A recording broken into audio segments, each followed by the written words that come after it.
Hi, everyone. My name is Maria, and I'm 65 years old. This year isn't my sex life still as passionate as ever. Before we get into the specifics of this topic, make sure you've subscribed to the channel so you don't miss out on tips about health and sexual wellness in today's video. We're going to uncover some little known secrets about women's sexuality that can completely transform your intimate relationships, whether you're 50 or 70. Like me, don't take your eyes off the screen because I'll reveal powerful techniques to put an end to premature ejaculation and take your love life to a whole new level. If you think this content is helpful, please give it a thumbs up to help spread the word. If you have any other suggestions for how we can improve, please leave a comment. Now I want to ask you if older adults still have sex. I genuinely believe that they do. And the New England Journal of Medicine states that this is not just a rare statistic. 54% of men and 31% of women over 70 still engage in active sexual activity. Did you know that this number is even higher? For those between the ages of 50 and 60, it's like a bold statement that the flame never goes out as long as you know how to keep it burning. I've witnessed this in my own life, and I'm sure you've wondered at some point if you can still do it. The answer is yes, but pay close attention because our bodies change. And that's where the interesting part begins. When you reach 50 men, begin to feel testosterone slipping away. The hormone that once made you strong like a lion quietly fades, leaving you wondering, am I still capable for women? Vaginal dryness creeps in like an uninvited guest, making intimate moments trickier than they used to be. But don't think it's over. I've been there, felt that frustration, and found a way through. Pills can help. Lube is like a tiny miracle in a bottle, and sometimes just a touch in the right spot. Gentle, subtle can make your heart race again. Have you ever tried lightly stroking your partner's inner thigh? At this age, the skin gets thinner, more sensitive, and a touch in the right place can awaken feelings you thought were long asleep. I remember the first time I realized this. No need to rush, no need to prove anything.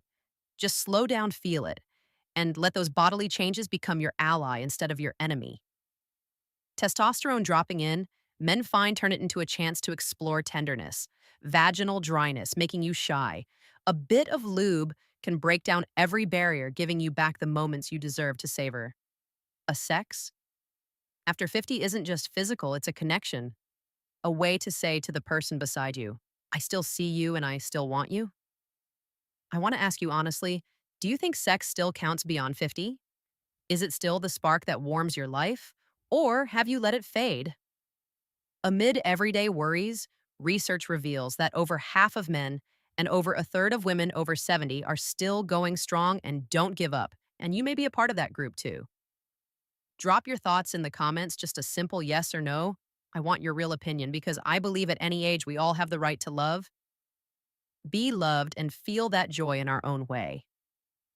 Have you ever thought that a kiss on the belly could ignite a woman more than a soft touch on the ear or neck?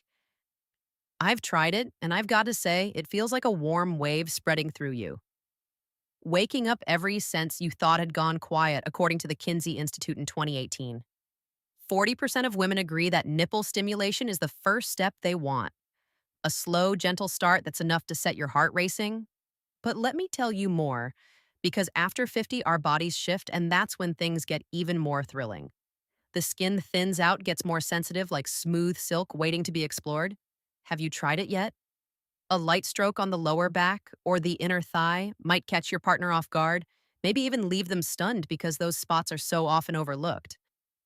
I remember the first time I tried this, not the usual places everyone thinks of, but a soft touch on my husband's lower back. He turned to me eyes wide with surprise and delight, like I just unlocked a door we'd never stepped through. After 50, we tend to assume our bodies are too familiar to hold any new surprises, but I'm telling you, you're wrong. More sensitive skin means every little stroke can tell a story.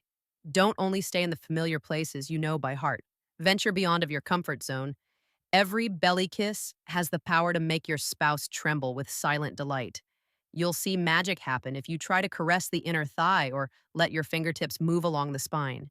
Imagine this: you're sitting there in dim, glowing light, and instead of going straight for the person you know, you stop and plant a kiss on their belly. Don't rush or press, just feel the skin beneath your lips. Then you try a slow, gentle stroke on the inner thigh that feels like a whisper without words. I bet your partner won't be surprised and will want you to do it again after 50. We require grace rather than speed. And it's these little details that make all the difference. 40% of women are correct. Nipples are a great place to start, but the lower back, inner thighs, or an unexpected belly kiss are hidden. Gems you haven't yet discovered. I want you to give it a serious try. Where have you touched that surprised your partner? I'll read your comments and choose the top 3 responses to address directly. Because I think everyone has a little secret to share, and I'm eager to hear yours. Have you ever felt that premature ejaculation is a shame that you can't talk about? I'm here to tell you that it's nothing to be ashamed of. Did you know that 1/3 of men over 50 deal with this?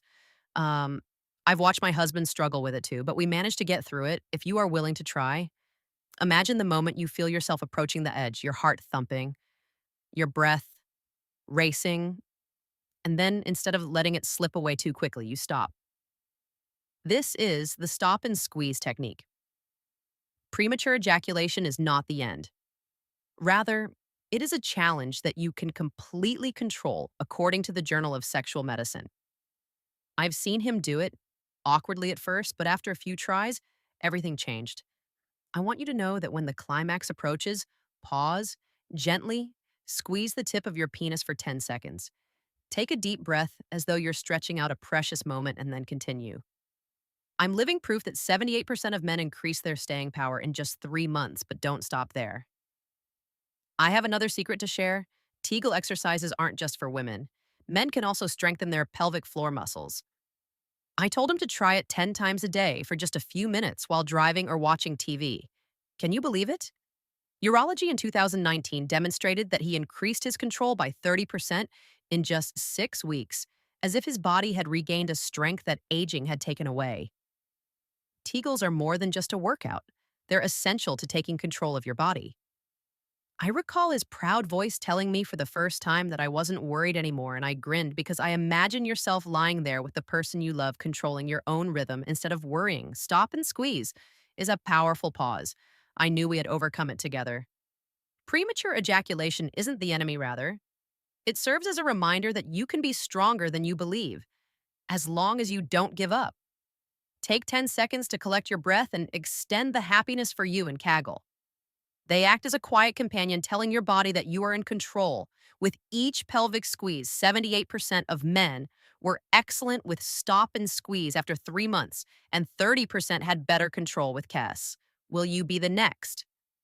I want you to try it, really. Not just for yourself, but also for the person next to you. What will it be? Stop and squeeze or K? Comment 1 if you choose stop and squeeze, and 2 if you lean toward K. I'm excited to hear your choice because I think you can write your own story full of pride and emotion.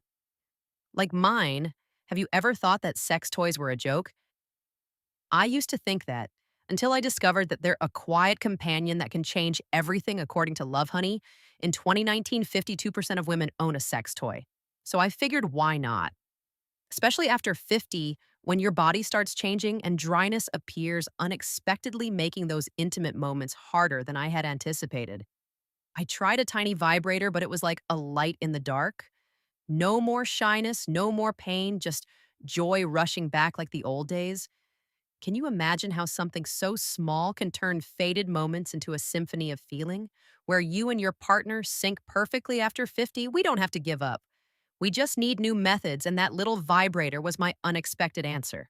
But here's the thing, there's something even bigger than toys. It's communication. I call it gold.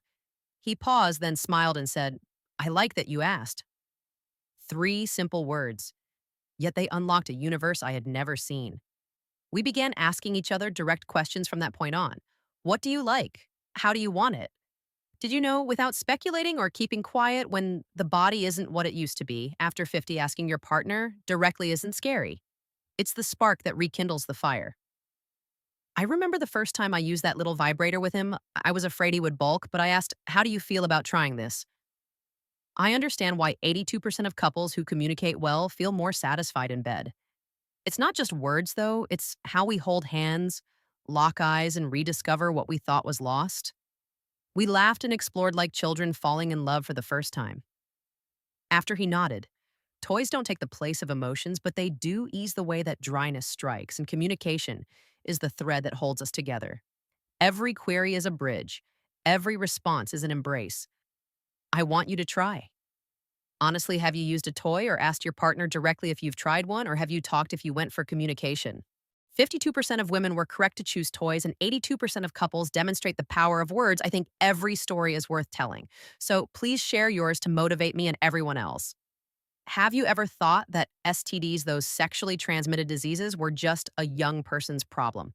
I used to think that until reality hit me hard, STDs don't spare anyone. No matter your age, according to the CDC in 2018, chlamydia rates in people over 50 doubled from 2007 to 2001. Did you catch that? I was flawed when I learned it because I figured after 50 we were safe, past the days of worrying, but no, life's full of surprises. And I realized protecting myself and the one I love is something I can't ever slack on. Using a condom sounds basic, but it's the strongest shield. There is no need to feel shy.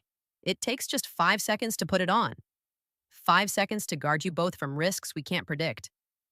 I remember the first time I handed my husband a condom. He chuckled a bit embarrassed, but then said, "You're right, better safe than sorry." Since then, it's become our routine, like a silent promise between us. But sexual health isn't just about dodging disease, it's how you care for your body too. Hydration, or simply drinking enough water matters more than you'd guess. I didn't pay attention at first until I noticed my body dragging worn out even in our closest moments. Then I read that staying hydrated boosts blood flow, ramps up energy, and CNN in 2022 backed it up. 73% of women report feeling better and stronger when they are properly hydrated. I gave it a shot, a few glasses a day. Nothing fancy, just a small habit. And you know what it's like. A fresh breeze swept through me. My husband also noticed the change. After 50, our bodies lose water more quickly, but a little effort can change everything from how you move to how you love. Picture yourself lying there with your partner, and you've kept you both safe for just 5 seconds with a condom for peace of mind. Then you sip some water beforehand, feeling the blood flow steadily carrying energy you thought was gone. STDs don't spare anyone, but we can fight back. Chlamydia doubled, no big deal. 73% of women report feeling better after using condoms. I've tried it, and I'm hooked. I want to ask you honestly, do you use condoms on a regular basis? If not, don't be shy. This is a safe place to share your story. I think we all have ways to maintain our health and love, so I'd like to hear yours. Have you ever wondered which position actually makes you and your partner happy? I figured it out over the years, and I have to say, missionary is still king. According to the 2017 Archives of Sexual Behavior, nothing compares. Age can't steal beyond 50 when the body isn't as supple. And I completely understand why 80% of women adore missionary for its comfort and efficacy. One time, while I was lying there, my husband's eyes were fixed on mine so closely that I could feel every breath he took. Missionaries provide a safe haven where we can love each other without experiencing pain or exhaustion, but don't think that's all. Spooning is just as amazing after 50. Yes, standing not only prolongs the climax, but is also easier than you might imagine. I remember my first attempt when my legs were shaky from age holding me back, but I leaned against the wall and let him steady me, and everything clicked. It felt like a jolt racing through me, stretching that peak moment I believed belonged to youth. Don't let age stop you. I doubted myself, but with a little ingenuity, leaning on the wall if your legs wobble. Try Missionary's King tonight to experience its efficacy in every touch or spooning to ease those persistent joint pains, or you daringly stand leaning on the wall, letting the climax linger like a surprise gift. It's a friend for sore joints and standings, a mini adventure, and each one tells its own story, making us laugh before holding each other tighter. 80% of women must be correct. Missionary provides the comfort we need, but standing and spooning are hidden gems. I've discovered over the years I've tried them, felt them, and I want you to too. Don't let getting older be an excuse to stop loving, keep trying. I'm interested in knowing what your favorite position is: cozy, missionary, tender spooning, or bold standing. Leave your name below, and I'll choose a random person to send a personal tip because I think everyone has a love story worth telling. And I'm eager to hear yours. What lessons have you learned from this experience, from the stop and squeeze technique to extend pleasure to the power of communication? It's all within your reach and not out of reach. I want you to know that older people like us deserve to enjoy sex and embrace those moments of love that age cannot take away. I've done it, and I know you can too. Don't keep this a secret, though. Share this video with your friends over 50. If it's helped you, hit the like button and leave a comment so I know you've stayed tuned. Next week, I'll show you how to increase desire after 60 so love remains fiery.